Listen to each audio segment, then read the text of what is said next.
हाथी और उसके दोस्तों की कहानी। बहुत समय पहले की बात है। एक अकेला हाथी एक अजीब जंगल में बसने आया। यह जंगल उसके लिए नया था और वह दोस्त बनाने के लिए देख रहा था।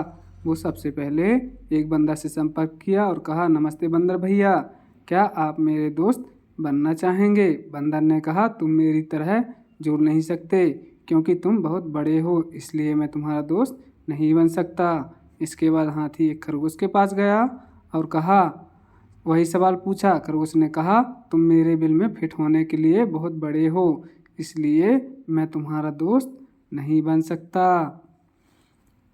फिर हाथी तालाब में रहने वाले मेंढक के पास गया और वही सवाल पूछा।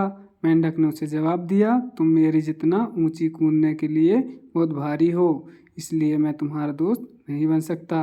अब हाथी वास्तव में उदास था क्योंकि वह बहुत कोशिशों के बावजूद दोस्त नहीं बना सका। फिर एक दिन सभी जानवरों को जंगल में इधर उधर दौड़ रहे थे। ये देखकर हाथी ने दौड़ रहे एक भालू से पूछा कि इस उपद्रव के पीछे का कारण क्या है। भालू ने कहा, जंगल का शेर शिकार पर निकला है, वे खुद को उससे बचाने के लिए भाग रहे हैं। ऐसे में हाथी शेर के पास गया और कहा कि कृपया इन निर्दोष लोगों को चोट ना पहुंचाओ, कृपया उन्हें अकेला छोड़ दें। शेर ने उसका मजाक उड़ाया और हाथी को एक तरफ चले जाने को कहा।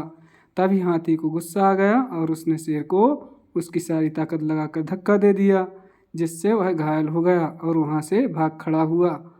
बाकी सभी जानवर धीरे धीरे बाहर आ गए और शेर की हार को लेकर आनंदित होने लगे।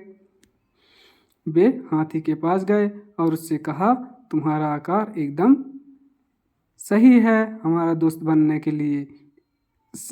इस कहानी से क्या सीख मिलती है? इस कहानी से हमें ये सीख मिलती है कि एक व्यक्ति का आकार उनके मूल्य का निर्धारण नहीं करता है।